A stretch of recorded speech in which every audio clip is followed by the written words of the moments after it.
A cardinal is sitting on the fence again. Same branch, same hour of the morning. Rainwater still hangs from the cedar boards. Your coffee has gone cold because you noticed him before you noticed anything else. He does not flinch when you step closer to the window. He just watches. Quiet. Still. Psst. Like he already knows why the chair on your patio has been empty for weeks. And after a while, you begin to wonder if this bird is coming back for food, or if he is coming back for you. Most people think birds only return to a yard because of seed, water, or shelter. The reality is far stranger and far more personal than that, because certain birds remember human routines with startling precision. And when your life suddenly changes, your yard changes too, which means the birds around you notice far more than you think they do. Welcome back to the Hidden Yard. Subscribe before you leave, because this channel is for people who know a backyard can hold entire emotional worlds if you stay still long enough to see them. Stay until the end. Because the final thing we cover may explain why certain birds appear during periods of grief so often that people across completely different cultures have told the same story for generations. And what comes later in this video is something even long-time bird lovers rarely hear discussed. Number 1, your grief changes the behavior of your yard before you even realize it yourself. You move differently. You open the door less often. You stop trimming the hedge on schedule. Maybe the feeder stays empty for a few extra days. Maybe you sit outside longer than usual because the house feels too quiet once evening settles in. The birds around your home notice every bit of that because birds survive by tracking patterns. Your yard is not just scenery to them. It is a living map of movement, timing, sound, and safety. A chickadee knows which gate squeaks every morning. A mourning dove knows when the dog usually crosses the lawn. A cardinal knows which person normally fills the feeder first. And when one of those rhythms suddenly disappears, birds react to it immediately, even if they do not understand the emotional reason behind the change. That is why certain birds seem to linger after loss.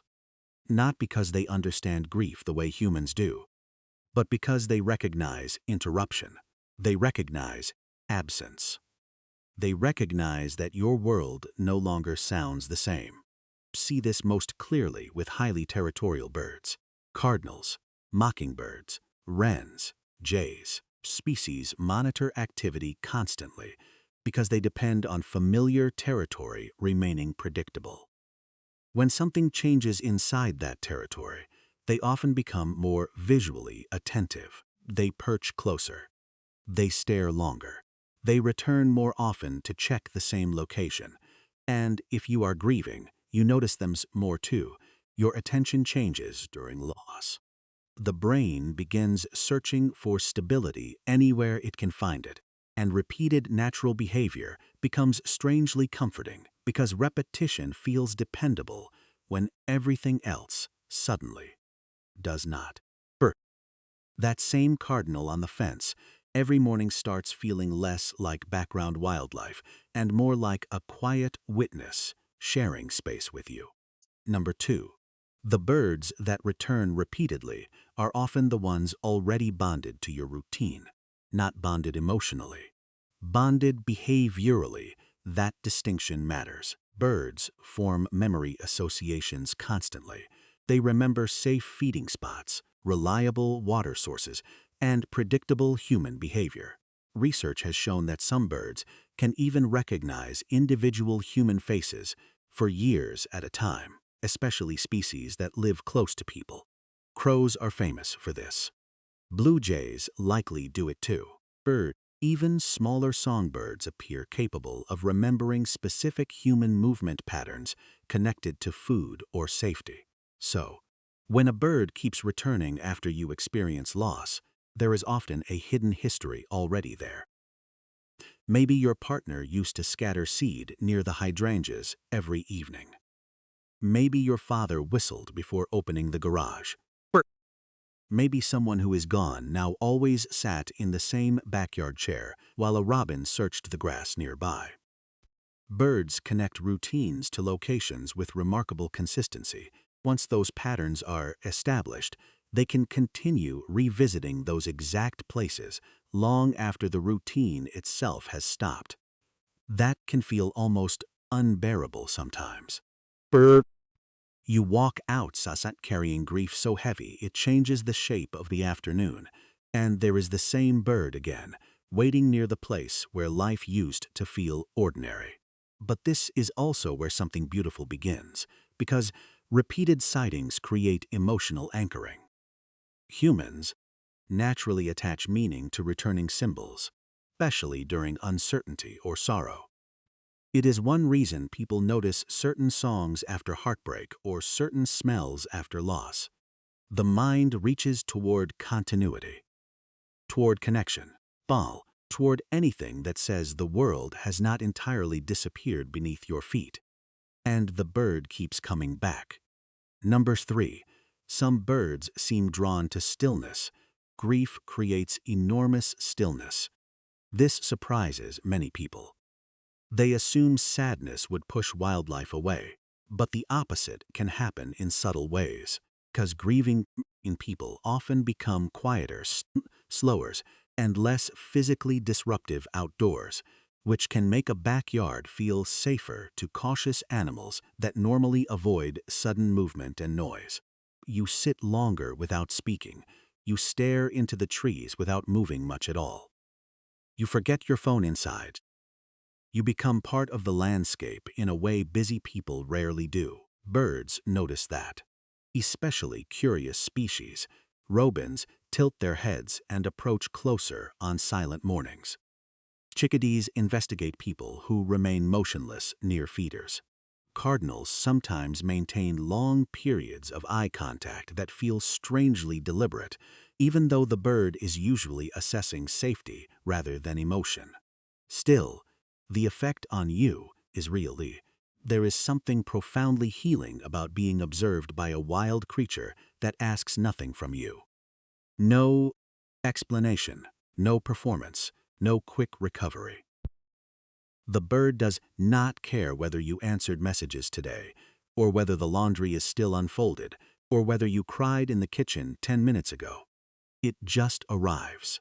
What comes next is the part many people never expect. Number 4. Across cultures and across generations, grieving people have described nearly identical encounters with returning birds. A widow in winter notices a cardinal appearing every afternoon outside the same window. A man, after losing his brother, begins seeing a single crow near the train station every morning. Someone sits beside a feeder after a funeral and a chickadee lands close enough to hear its tiny claws tapping the railing. Different birds. Different countries. Same feeling. Not proof of magic. Not proof of messages from beyond. But evidence of something deeply human. When grief breaks your normal sense of time, your mind becomes more attentive to recurring details in the environment. Repetition suddenly matters. Symbols matter. Tiny moments matter. And birds are perfect carriers for that feeling because they exist somewhere between wildness and familiarity. They are close enough to share your yard, yet distant enough to remain mysterious. That combination creates emotional power. And sometimes, whether the bird understands any of this or not, experience changes you permanently. You begin leaving water out more carefully. You plant native shrubs. You learn the calls outside your bedroom window. Your grief slowly transforms into attention, and attention slowly transforms into relationship, not ownership. Relationship. Because your yard stops feeling like property and starts feeling like shared ground. Number 5, the reason these moments stay with you for years is not because the bird solved your grief. It did something quieter. It stayed. That is the part people remember, not dramatic signs, not impossible coincidences. Just presence. Second, during a season, when consistency felt painfully rare. Perch me.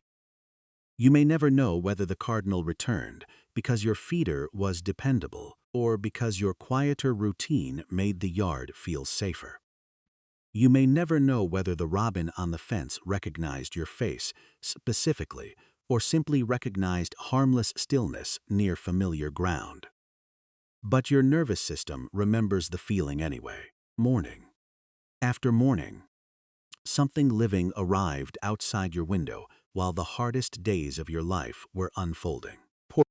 A wild creature continued singing while you tried to remember how to move through ordinary hours again.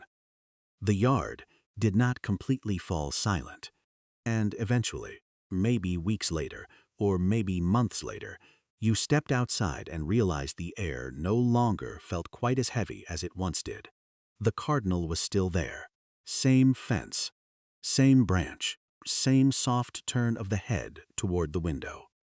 Only now, instead of feeling shattered by the sight of him, you felt accompanied. That is why people never forget these birds. Not because they erase grief, because they remain nearby while you slowly learn how to carry it. And maybe that is enough. When you think about the bird that stayed near you during a difficult season of your life, what species was it, and what do you remember most clearly about that moment? I read every single one. I will see you in the next one.